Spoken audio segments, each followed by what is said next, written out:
Hey, everybody. It's Mike Morris from the University of Notre Dame, and I'm with my colleague Susanna Santos from Florida State University. We want to welcome you to this webinar. The webinar is put on by the Global Partnership for Poverty and Entrepreneurship, which is a resource to support faculty, policymakers, heads of NGOs, and others who are interested in the poverty and entrepreneurship interface to encourage collaboration, to share resources, and otherwise advance our understanding of poverty as a solution, entrepreneurship as a solution to poverty, and improve our ability to realize the potential of entrepreneurship. Our normal approach to the webinars is a panel type structure with the Q&A following a series of questions explored by the panel. This time around, we want to do things a little differently. We've put together a presentation for you that we'd like to go through that looks at this question of the poverty and entrepreneurship interface,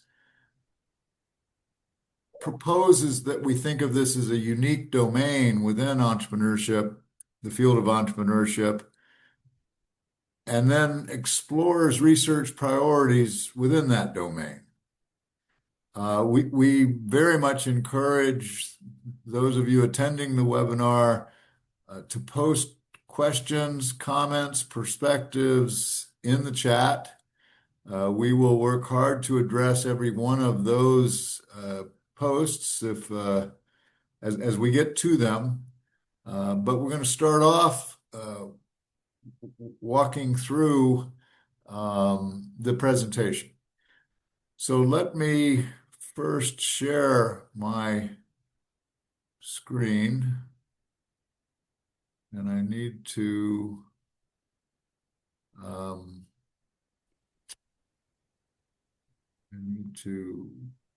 just bear with me here. No, that's not what I wanted.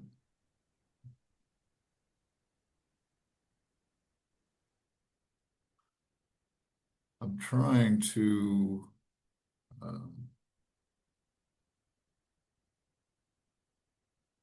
start the presentation, but I'm having some trouble here. Here we go.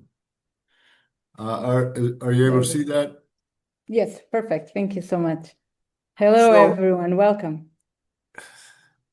So what we want to propose is that to advance our understanding of the poverty and entrepreneurship interface, we start to recognize poverty as a unique domain within the larger discipline of entrepreneurship, field of entrepreneurship research. We feel this is important because, for the most part, poverty entrepreneurship is equated with necessity entrepreneurship. And for many decades, work in entrepreneurship has been guided by, influenced by, and I think held back by this dichotomy that's drawn between either necessity entrepreneurship, where one starts a business out of pure necessity, versus opportunity entrepreneurship, where one is pulled into entrepreneurship not by need, but by recognition of opportunity. This is extremely reductionist. It's a gross oversimplification. But more critically, if we just consider necessity entrepreneurship, people who do not start a venture out of choice, but out of pure necessity, they're driven to entrepreneurship. It implies they are doing it not because they want to, but because they have to. It suggests the minute a decent job comes along, they would walk away from the venture. Our own experience in working with thousands of entrepreneurs in low income and disadvantaged circumstances is first and foremost that while people in poverty have needs and find themselves in necessity conditions, their starting of a business is more typically driven by multiple motives, where pure necessity may not even be the overriding motive. That they very typically have some kind of opportunity in mind when they start a business, but they're also driven by multiple other motives, the desire for independence, the desire for self-expression, the desire to enhance or improve their community. Hence, people in poverty can be pushed or pulled into entrepreneurship, and in many instances, it is both. Um, that large numbers of these individuals would remain entrepreneurs even if other opportunities were available. Um, and necessity entrepreneurship, on the other hand, includes any number of people who start ventures not due to poverty, but due to other drivers of pure necessity. So thinking about this as a domain of research where venture creation is viewed as a source of purpose, of dignity, as a source of identity and freedom, as a mechanism for the poor to have a voice, to enhance their ability to give back, and maybe most critically, as a vehicle for human capital development amongst those in disadvantaged and poverty circumstances. Thinking of it as a unique domain suggests it might help to have some boundaries for what this domain includes. So our focus here is the pursuit of venture creation and venture development by those in conditions of disadvantage and inequality. And it's most typically economic inequality, but can also be due to other types of constraints. Our interest in this domain is both absolute poverty and relative poverty within a given economy or country. Our principal concern with the domain is generational poverty. That is to say, people born to poverty typically over multiple generations their families have experienced poverty. The poverty experience itself has a distinct impact on many aspects of how they approach a venture. This includes both formal and informal sector activity pursued by those in poverty conditions. And so it is a type of entrepreneurship that is shaped by where people live, what they're capable of being and doing, the nature of the institutions that they must navigate, the resources they can access or leverage, the kinds of household and personal obligations that they carry. As a domain,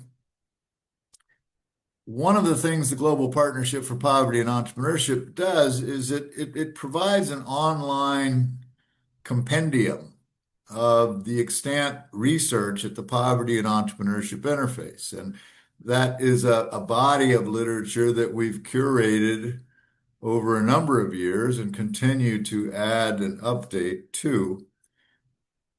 And Susanna and I spent time going through the publications, the thousands of publications um, that are identified eh, eh, eh, through the Global Partnership for Poverty and Entrepreneurship.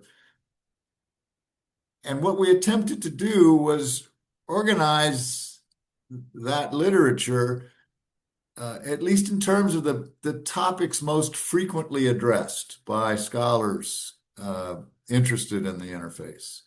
And here you see, as a domain of research, 10 areas that seem to receive the most attention by researchers. Um, you'll note that many of these, most of these, in fact, exist at the individual or the venture level, and that's something we're going to try to elaborate on a bit more. But whether it's motivation, entrepreneurial intention, entrepreneurial agency, the capabilities, traits, cognitive processes of these entrepreneurs, social status, identity, and demographics at the individual level, whether it's entry mode, the development strategy, and performance at the venture level, power dynamics, mobility, and impact assessment,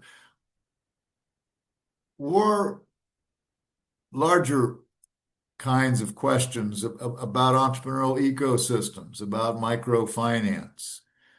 Here you see 10 primary topical areas that make up the domain at present. One of the challenges is the research tends to be disparate. It is harder to see consistent streams of research within a given area. And while this is illustrative in terms of what has been going on, the real question is, what do we know in the aggregate and where do we want to go from here? So keeping this concept of a domain, a research domain, a scholarly domain, focused just on poverty and entrepreneurship, we want to try to talk about the future, where we need to go, where the priorities are, what's an agenda for the research that is being done today and tomorrow and the years to come. Establishing that agenda starts with the idea that as a distinct domain, mainstream assumptions that are made in the extant research within the discipline of entrepreneurship or the larger sort of management fields may not apply, at least not as typically approached or conceptualized when we look at the poverty domain. For instance,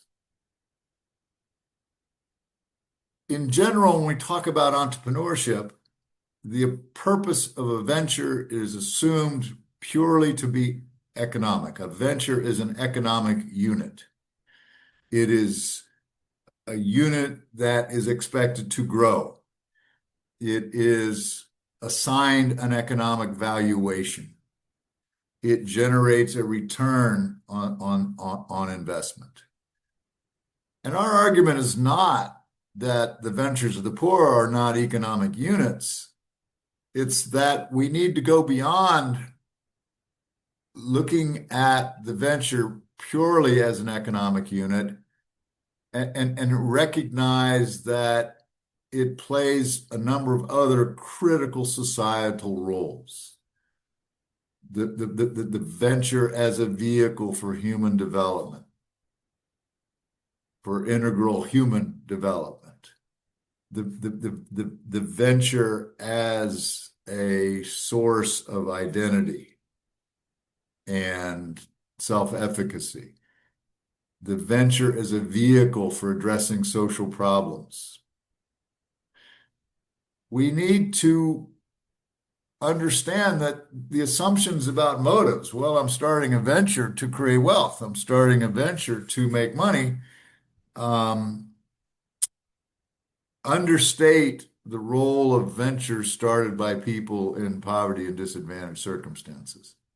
And I've touched on that a bit, but the venture as a source of identity, the venture as a source of an ability to give back, the venture as a source of skills and capability development. As a discipline, the way entrepreneurship research has emerged, we are preoccupied with the shiny object. If you consider the priority placed in terms of venture creation, it is on scalable ventures. It is on aggressive growth kinds of ventures, ventures that create lots of jobs, ventures that produce considerable intellectual property. And an earlier book that I wrote with Don Karatko called What Do Entrepreneurs Create? We took a deep dive into the four types of ventures created by entrepreneurs, which we labeled survival, lifestyle, managed growth, and aggressive growth. And while aggressive growth ventures, which constitute less than 1% of startups, provide the dynamic in economies, they also represent, from a societal standpoint, tremendous risk, tremendous loss. Meanwhile, 85% of startups around the world are survival and lifestyle ventures. And it can be argued that we denigrate those kind of ventures, that there's a pecking order in entrepreneurship, and that the pecking order places way too much priority on let's create the next SpaceX, let's create the next med tech venture, the next Uber. That an economy is dependent on a portfolio of ventures. All ventures matter. There is no better or worse, but that the needs of different kinds of ventures vary. And when we look at the poverty domain, we see a disproportionate amount of survival ventures, some lifestyle ventures. It's a domain then that is focused on elevating the value and importance and the support for these kinds of ventures. When we deal with poverty, the measure of success is not simply economic return on investment. It is very much social return on investment. And so, how does the venture enhance the well-being of the low-income or disadvantaged person? How does the venture not only enable them to improve their economic circumstances, but to enhance their life, to enable their freedom in a host of different domains? In early work we did, we made the argument that the mindset, the entrepreneurial mindset that is at the heart and soul of entrepreneurship is not a uniform concept, that it is a multidimensional concept, that different elements of the mindset are important, are more important in certain contexts than the others. As conventionally approached, this mindset is about thinking big. It's about a growth orientation. It's about being very, very innovation oriented. In a poverty context, the dimensions of the mindset that are most significant, most important, may not be growth and innovation, may have more to do with resiliency, adaptability, more to do with the ability to cleverly leverage the resources of others, to effectuate, to uh, engage in guerrilla behaviors to master within a venture context this concept of hustle. And even the way we tend to approach venture creation needs to be rethought in the poverty domain. And so, where we very much focus on the business plan as the central mechanism for thinking about a business and building a business, or alternatively, the lean startup as a logic of starting a business, those approaches need to give way to not just a process perspective, but a more hands-on type of process perspective. And so we have found that a stepwise approach to venture creation may be far more impactful in a poverty context, where the venture to a financially sustainable venture is the pathway to that financially sustainable venture is broken down into, in our case,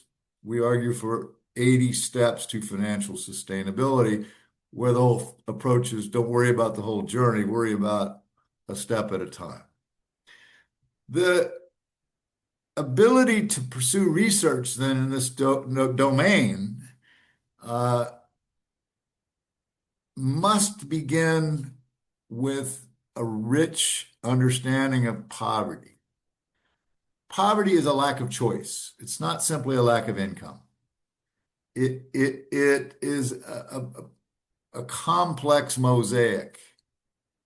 And here you see a number of the underlying aspects experienced to greater or lesser expense degrees, depending on the person in question.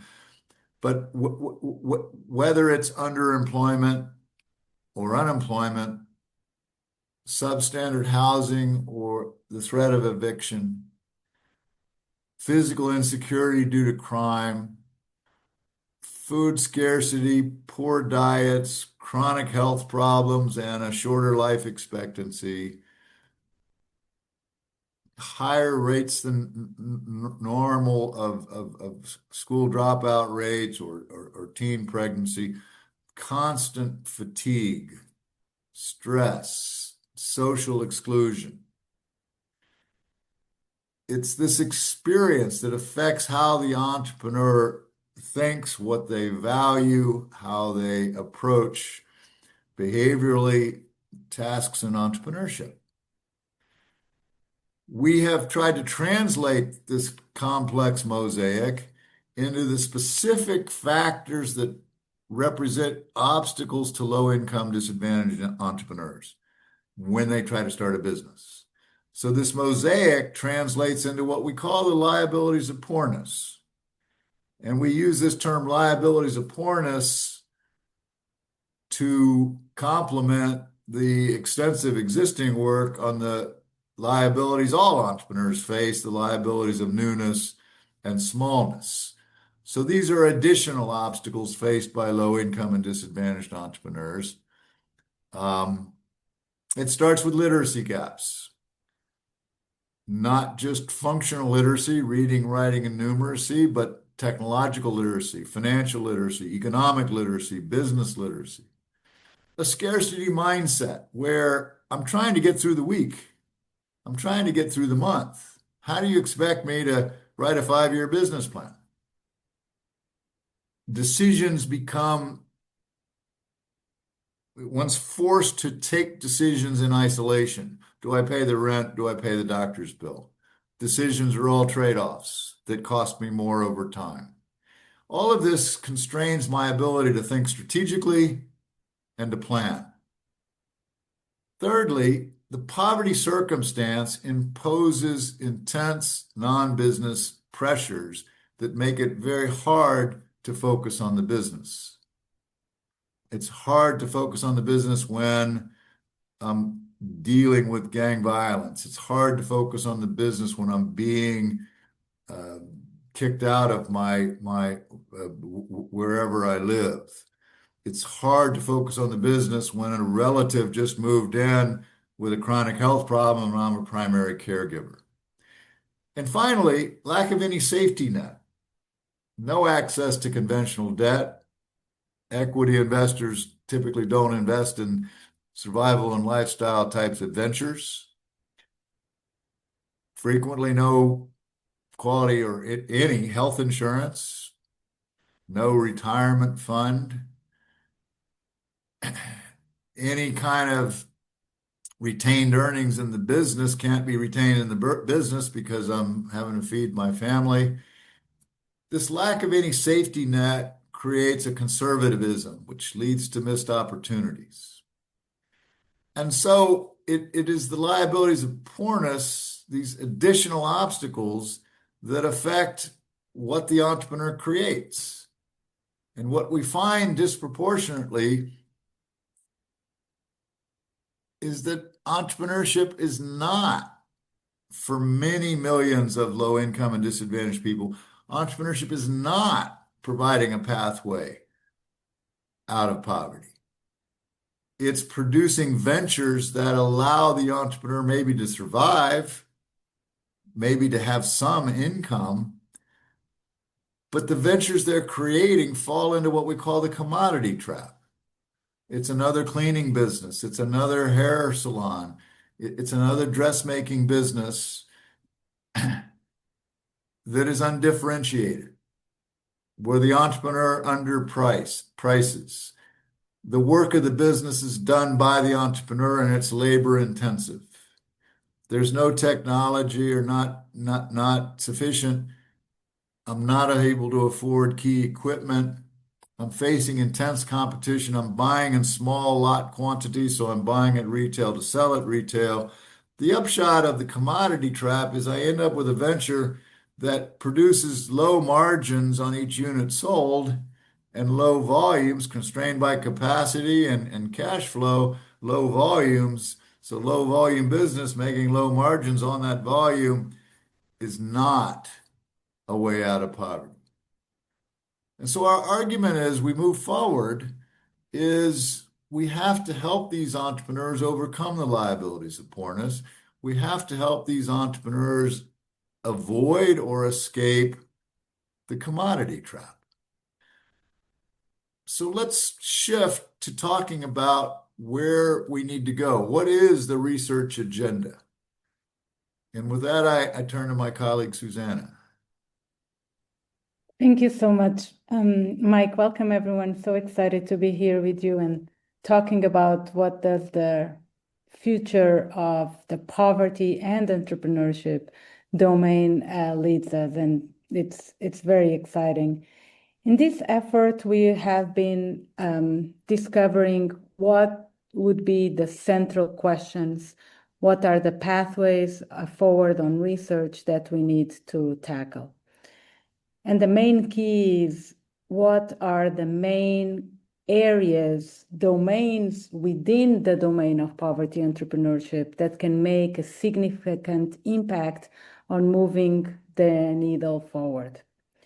So in this effort, we developed broad integrative frameworks that captures the main areas within the poverty and entrepreneurship domain at 4 different levels of analysis.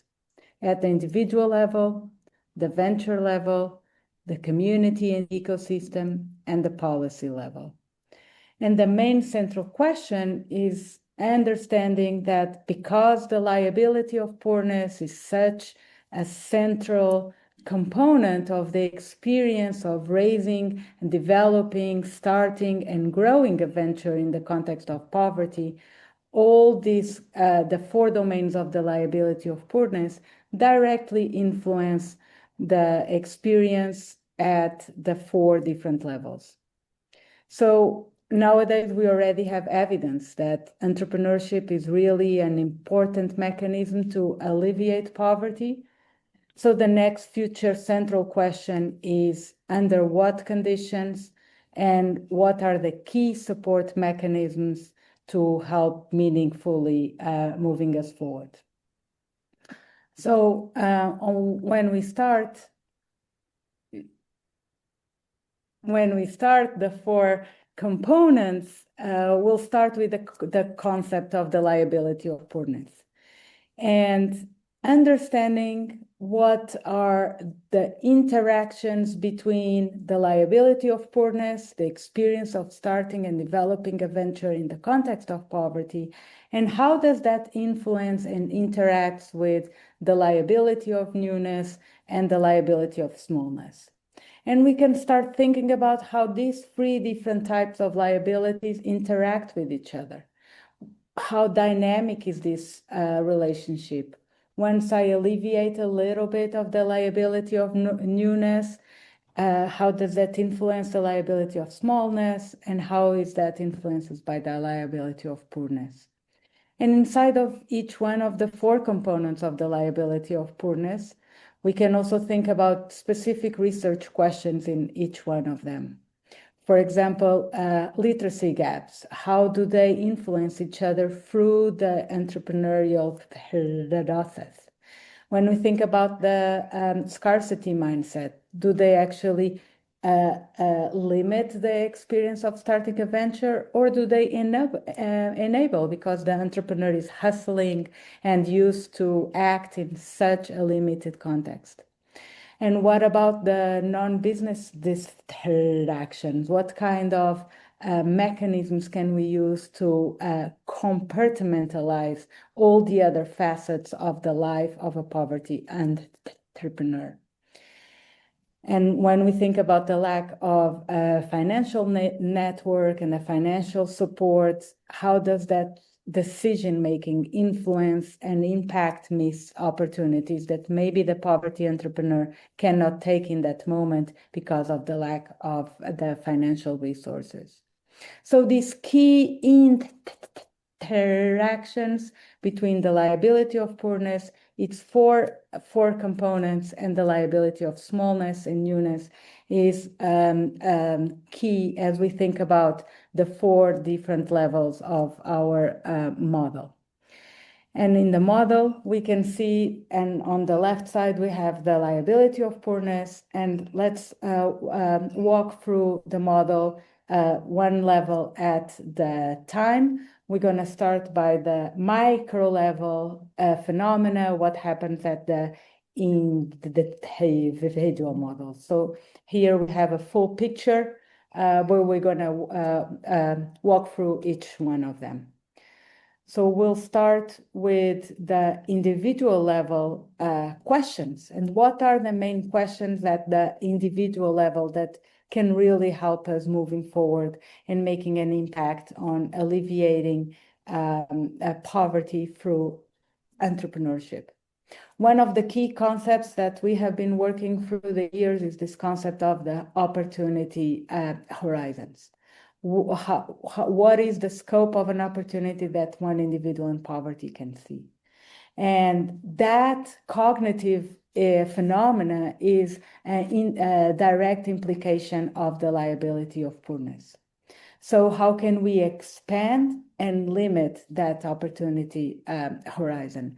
The type of opportunities that individuals in poverty recognize is not defined by where do people live and what are their initial conditions. So understanding how literacy gaps can limit this opportunity horizons, and more importantly, how can we expand that? What are the critical inflection points that we can help and offer to poverty entrepreneurship? What kind of human capital, social capital, institutional exposure can help to change the opportunities that poverty entrepreneurs follow? What about faith? Faith and religion and beliefs are very important in poverty entrepreneurship. So can we think about faith as a sense-making model? How does faith influence optimism, resilience, perseverance, emotional regulation? And think about how can faith expand or limit the opportunity horizons.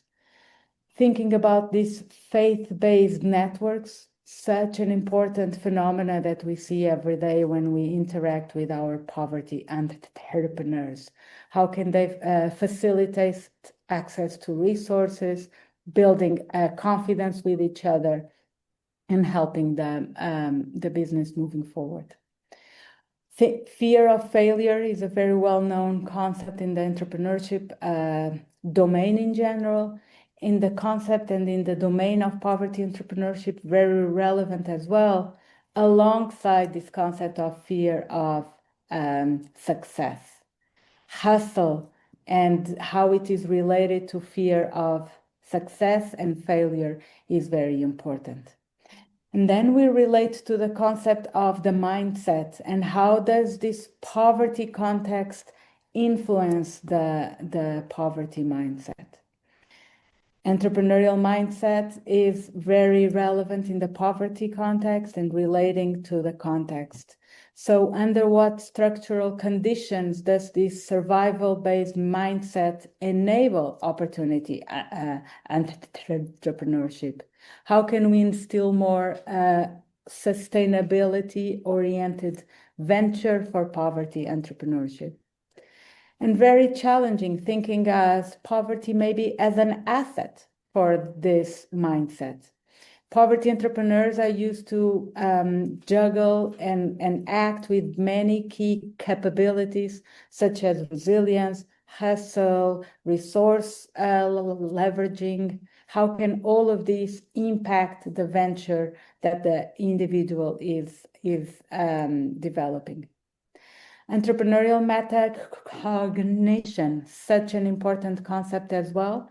And how does the poverty context, this cognitive overload, attention, this focus on the very present time and limiting thinking about the future, how does that influence the type of opportunities and the meta-cognitive thinking of the individual?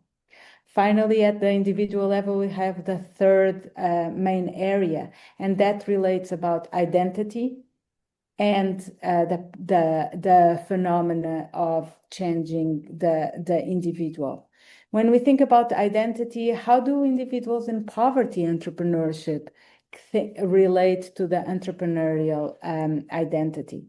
And this is a very important future question for research as we think about how does the entrepreneurial identity can clash with this being in poverty identity. Hustle is a very important phenomena, and future research should understand how does it operates under conditions of urgency, how it does impact the strategic thinking of our venture, and understanding how hustle can influence the individual level, but also at the venture level.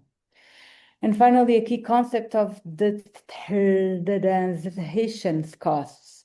Building a venture means that the individual will face costs, financial costs, psychological costs, relational costs, cultural costs. Those are burden of moving out of this poverty context towards the entrepreneurial role.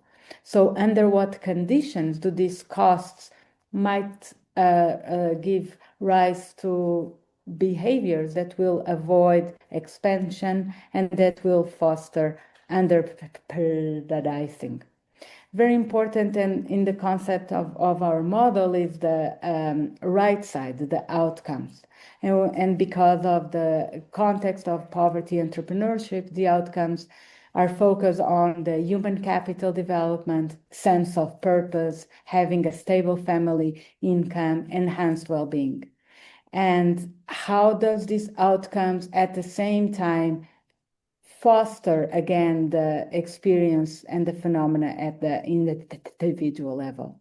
So considering the dynamics between the levels and between the outcomes and the phenomena is key. We move now to the venture level phenomena, and here we are thinking about the types of ventures that emerge in poverty context. And as we just saw, this concept of the commodity trap is very important. And future research needs to understand a little bit more better why does poverty entrepreneur focus on these types of businesses? What are the main features? What are the antecedents at the multiple levels, individual, venture, community levels, how they affect the types of businesses that individuals will start. Limited networks, family obligations, all of those are phenomena that will probably and they actually limit the competitive advantage of the business and also affect the low capacity of the venture. But considering time and these dynamics over time is very important. As the individual gets aware of this commodity type business, how do these ventures evolve? How can different elements of the ecosystem help the ventures to evolve? How do these cognitive process as alertness, motivation, identity that we talked at the individual level, how they are reflected at the venture level? And finally, thinking about how the venture can escape this context. What are the boundary conditions, and how can we think about strategies for building a venture that can escape this trap? Ventures will also face different challenges when we think about how these early decisions on the type of ventures will create dependencies with each other. Opportunity horizon will influence the commodity that. And thinking about the capacity building inside of a venture, thinking about trial and error. Poverty entrepreneurs learn in real time as they experiment with marketing, financial resources, operations. So the limited capacity and the limited capabilities of the venture are very important. And how do they evolve over time? This black box of learning within the venture for the entrepreneur are very key for future research. And importantly, as the venture changes, the individual will also change. So it's like one single unit, the venture and the poverty entrepreneurs that are together. And we need to think about how to adjust their roles, their values, their beliefs, and how they act together. So always thinking about the interaction between different levels. At the outcomes, we have different outcomes as well, thinking about more the formalization of the businesses, venture getting being stable and having a reduced fragility. This is the venture level part of the model. We go now to the community level of the model, and I'm going to ask Dr. Morris to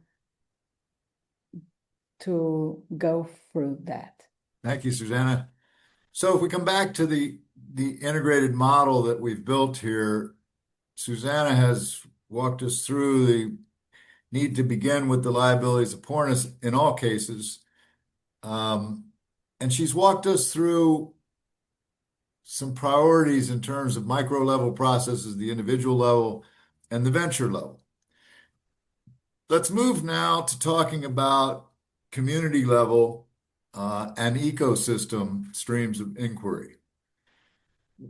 One of the challenges is ecosystems tend to develop organically. And so the key components of ecosystems develop in a way to support a particular kind of entrepreneurship, which tends to be a preoccupation with high or aggressive growth entrepreneurial activity,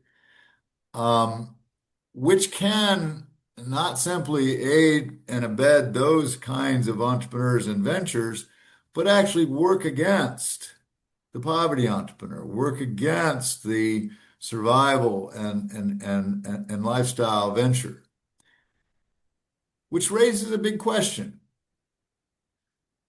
Can we design inclusive ecosystems, not simply relying on the way ecosystems organically develop,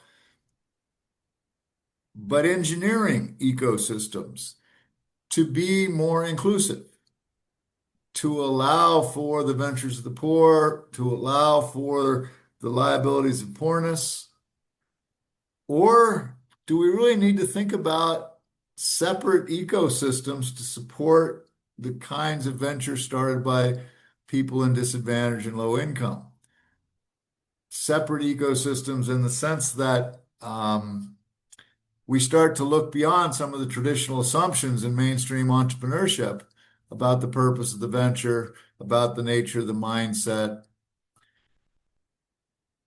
This suggests a need to rethink the logic of ecosystems. What is the purpose of a venture?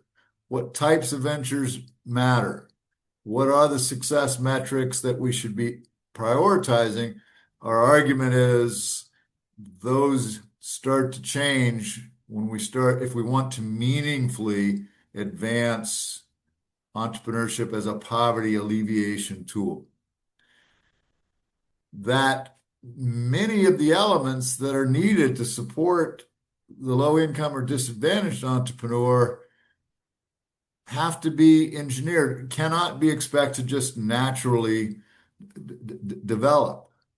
That importantly, what we normally think of of an ecosystem, whether it's looking at infrastructure to support poverty entrepreneurs, whether it's looking at forms and sources of financing, whether it's looking at some of the institutional constraints or gaps, um, that we need a broader view of an ecosystem to combine what we think of as formal ecosystem components with the vast potential of community. If a community is fostering financial literacy training at a community library, that becomes part of the ecosystem for the low income or disadvantaged entrepreneurs. We've seen in the 21st century the emergence of the so-called sharing economy. Well, how can communities share space, equipment, vehicles, and many more resources that aren't necessarily flowing from the traditional or conventionally conceptualized ecosystem? If we think about the kinds of support environment for a poverty entrepreneur, it has to approach entrepreneurship in a different way. As I spoke earlier, we need a stepwise perspective, one step at a time towards building a financially sustainable enterprise. One step at a time in terms of opening a business bank account or creating a Facebook business page or creating a logo or hiring a first employee or putting a bookkeeping system in the workable bookkeeping system into place, such that ecosystem support needs to be designed in ways that reflect stages of development of the venture, steps completed, that the needs from an ecosystem standpoint, especially in poverty circumstances, the support needs vary dramatically through stages of development. And this staged kind of perspective also and progress across steps in moving a venture forward need to guide the way in which different forms of financial support are available to these entrepreneurs. From the community and ecosystem level, we move to the policy level. And this is, of all the areas in terms of entrepreneurship research that have received inadequate or very limited attention, policy probably is at the top of the list.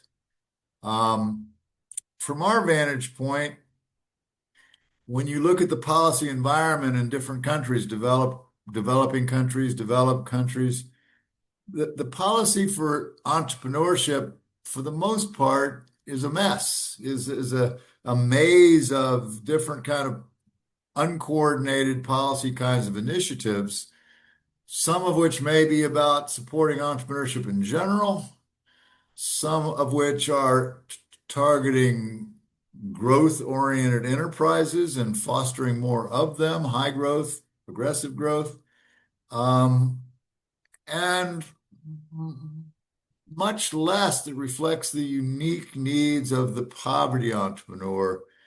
Um, so that when we start thinking about the policy levers, and there are at least seven major policy levers, whether that's tax policy, income transfers, government procurement programs, voucher programs to help these entrepreneurs acquire services, loan guarantees, government-funded microcredit funds, government assistance centers for entrepreneurs, regulatory relief, making it easier and simpler to start and develop a business. The poverty levers, excuse me, the policy levers that are likely to be most impactful with low income and disadvantaged entrepreneurs, the levers in each of these areas and the particular levers that match the options in each of these levers and the particular levers that are likely to matter the most, um, we don't understand well enough when it comes to people in poverty and disadvantaged, um, and in different place contexts across the globe. Also, when we start to think about policy, to what extent should public policy directly target the poverty entrepreneur with an incentive? Well, if you can meet particular advancement targets, moving your venture forward, completing so many steps, um, we'll give you an income subsidy. To what extent then should we have policies directed at entrepreneurs themselves will create regulatory relief for the entrepreneur herself?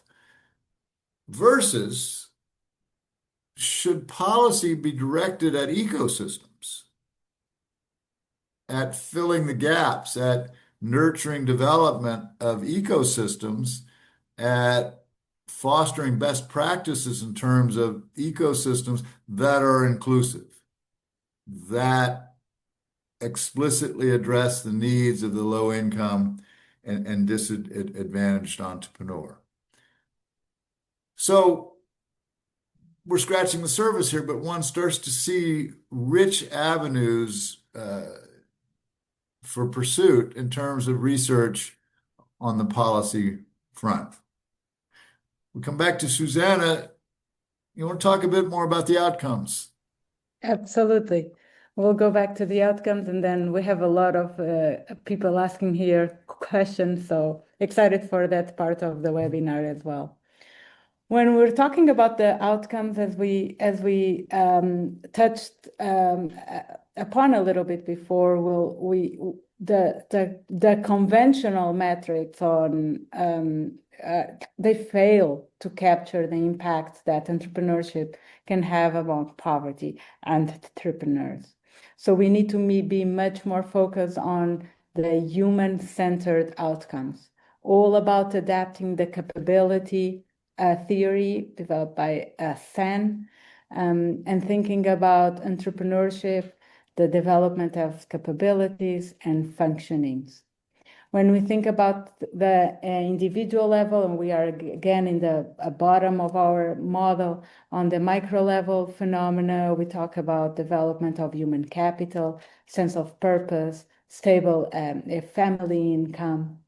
Thinking about the venture, we'll talk about the developing of the venture and going to formalized operations, escaping the commodity trap, developing venture towards being financially sustainable and being able to be a source of income for the family and the owner. At the ecosystem and community level, it's thinking about how we can provide an ecosystem that will help these ventures to move towards an improved future. What are the main capabilities of that ecosystem? They need to be different from what we've seen with other ecosystems. The main essence is thinking about entrepreneurial ecosystem, how it can be inclusive and connected the different agents and the different units within the ecosystem. At the national policy level, there's a long way and a long pathway for scholars and policymakers and entrepreneurs in general to collaborate with each other. The main outcomes should be focused and will need to be focused in the future on policy learning, poverty reduction, absolutely, and creating ventures among poverty entrepreneurs that are in essence able to enable the community employment and these centered human outcomes. So thinking about the venture and the policy that can impact. When we think about the different methods and research approaches to capture the dynamic and the complexity of poverty entrepreneurship, we need to take research more with a longitudinal perspective. It's towards designing research that allows to capture the identity development, the development of different capabilities, and how does the venture evolve over time. To answer these research questions, adapting a phenomena that captures the time is essential. And just like the framework we just shared, it's going beyond the single level explanation. It's more about capturing the multi-level theorizing and how does the different levels influence each other.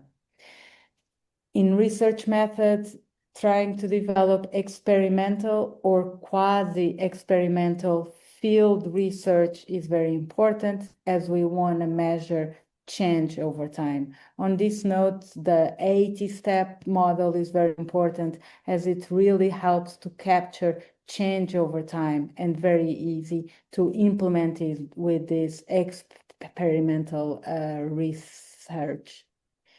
On the theory perspective, context matters.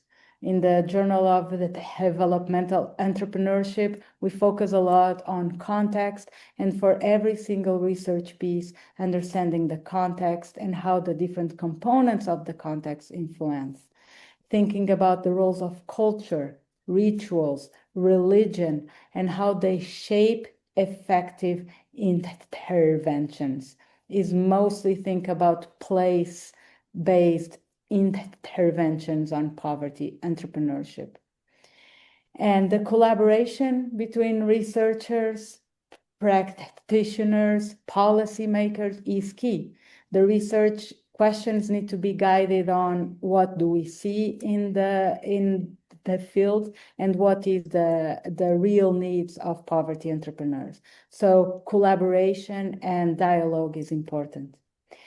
At the end of the day, the question is not anymore asking if entrepreneurship alleviates poverty conditions. We already have evidence that, yes, it's a very powerful mechanism to empower those in poverty. But the question is, under what conditions? And research is definitely needed on that side and helping to guide better interventions.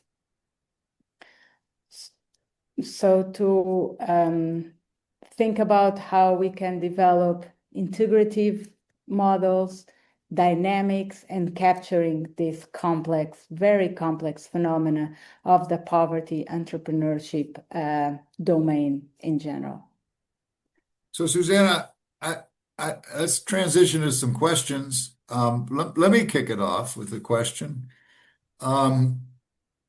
Implicit in the model are these four levels that should guide our research efforts in the poverty entrepreneurship domain. Could you give us an example of what you see, for instance, as a critical multi-level question? How issues, perhaps at one level, inform another level? Absolutely. I think that's a very key aspect in our model. And I think for me, one of the most important multi-level aspects I see based on the work I do with poverty entrepreneurs is how the individual level phenomena influence the venture level phenomena. So we have a lot of observations and working with the poverty entrepreneurs that these bottom-up phenomena are very important.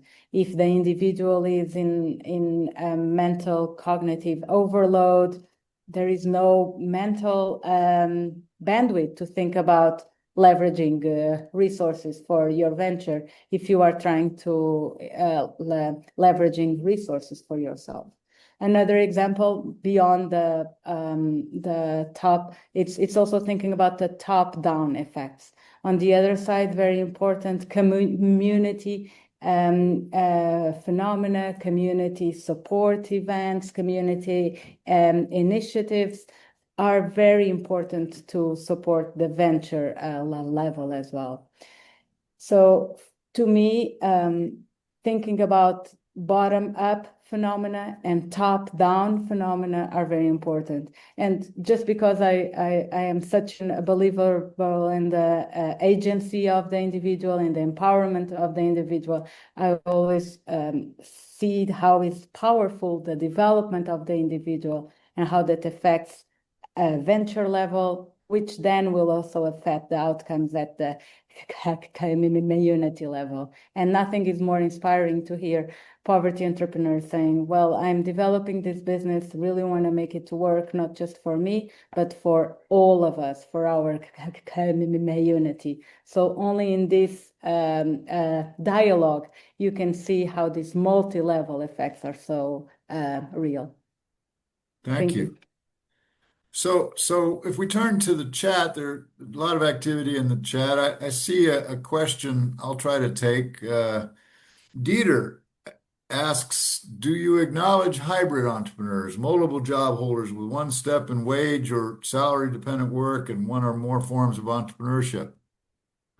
Yes.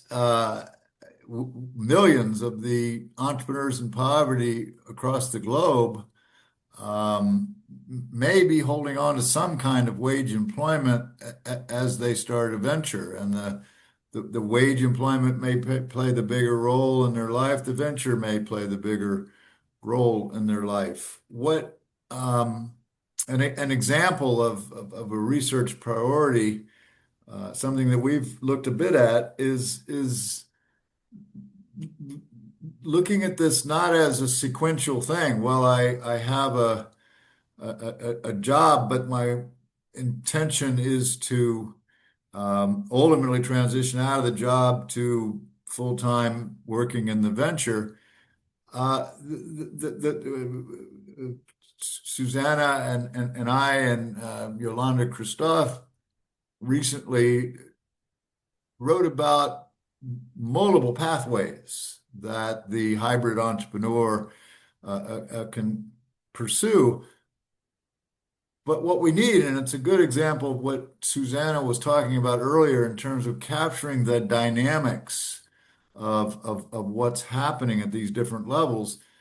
But if we think of the hybrid entrepreneur who is in poverty, um, and how aspects of the venture impact how aspects of the job are perceived and approached and managed, and how aspects of the job affect perceptions, actions, behaviors related to the venture over time, which can in turn lead to different pathways where one permanently holds a job and runs a venture, where one early on transitions full time or other possible pathways. But yes, this is a mainstream topic when it comes to the poverty and entrepreneurship interface, and even more so when one looks at the family unit of analysis.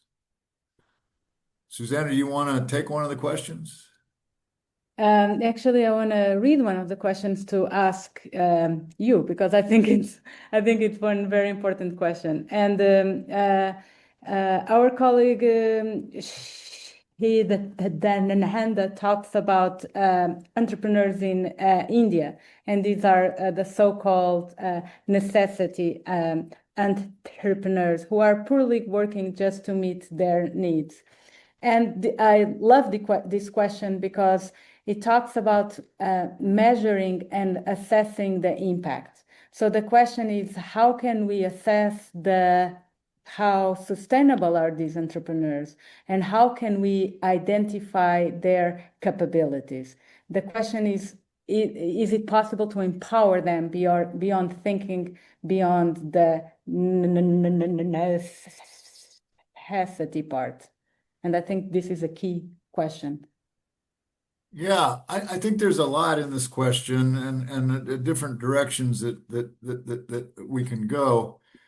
Um, it starts with the community and ecosystem level of the framework that we proposed. Um,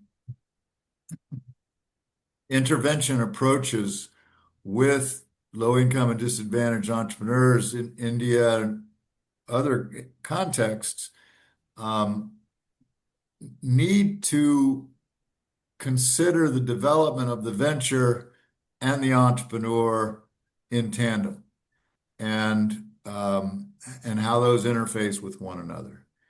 Um, Mhm. and too often it's advice about the business or what needs to be fixed in the business without the development of the individual.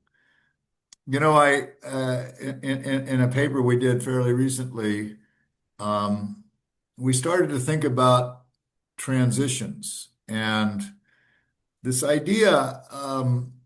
You know, if we use a different universe, and you think about how a teacher who's taught second grade his or her entire life and suddenly finds themselves appointed the principal of a school.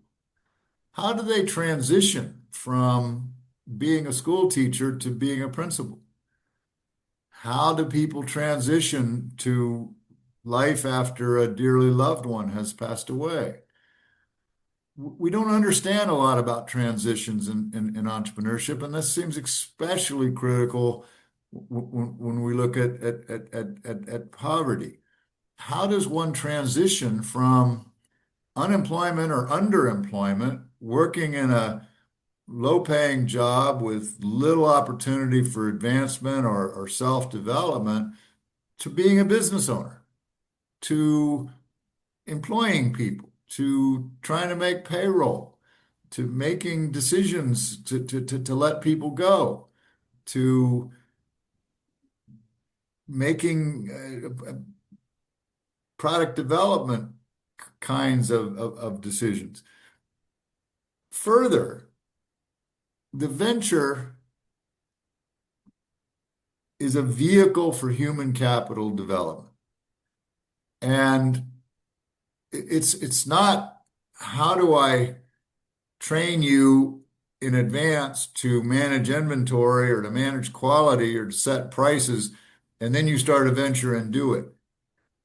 For the poor, overwhelming, overwhelmingly, what learning is happening, and Susanna talked about the black box of learning, but what learning is happening on the job when you're in the venture. So how do I use the venture context if I'm a community organization, if I'm intervening with these entrepreneurs, if I'm trying to assist these entrepreneurs, how do I use the venture context to enhance the learning that's taking place? How do I ensure the entrepreneur is learning by doing?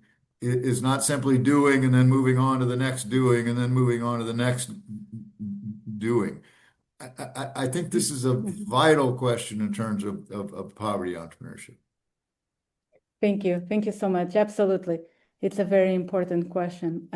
Maybe I can reflect on one of the questions, many comments and questions here in the chat. And thank you all so much for your engagement and feedback. But Anushi makes a question that talks about the role of hope at the individual level in venture formation or growth. And hope is a very interesting concept. I was actually thinking about that recently because hope is something between what it is and what it might be.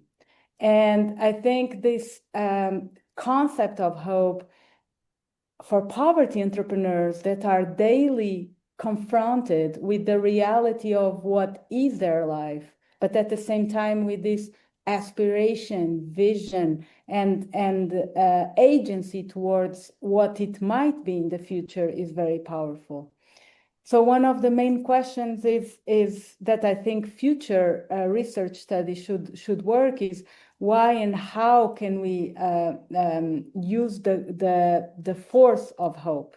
What I have seen personally in working with poverty entrepreneurs is that most of the times this hope is guided by faith, guided by the efforts of an larger entity, God, that is guiding you towards where it might go. But centrally, the hope as this capability to define pathways of where the individual want to go, where the life of one person can go, what type of ventures they can go, I think is very important. To my knowledge, I think the hope and faith entrepreneurship go very hand in hand in the concept of poverty and entrepreneurs, but definitely it's a very powerful concept. So thank you for this. You want to add anything on this topic? And we only have a couple minutes left. We're, Sorry. we're, we're about out of time. Yeah. I want to try to take one more question if we can. Ethne Schwartz asked about ecosystem inclusivity. She raises the concern about exclusion of women from these ecosystems, and I think all the more the case for women in poverty and disadvantage. Yeah, I'm so torn on this issue because the the idea that ecosystems as we conventionally think about them, and here I'm especially focusing community-based ecosystems. Um,